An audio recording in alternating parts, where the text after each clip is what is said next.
大家好，欢迎收听台湾俗谚。今仔日要甲大家介绍的俗谚是：乞食也有3个月存粮。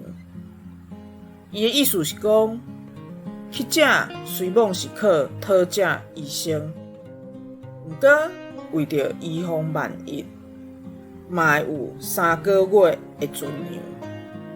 若是一般人，应该更加有欠一寡才对。这句俗谚嘛是在提醒咱，万项代志，毋若爱先做好准备，嘛爱知影留后步，安尼才袂伫常常拄到意外的时阵，怎毋知要安怎处理。以上，感谢收听。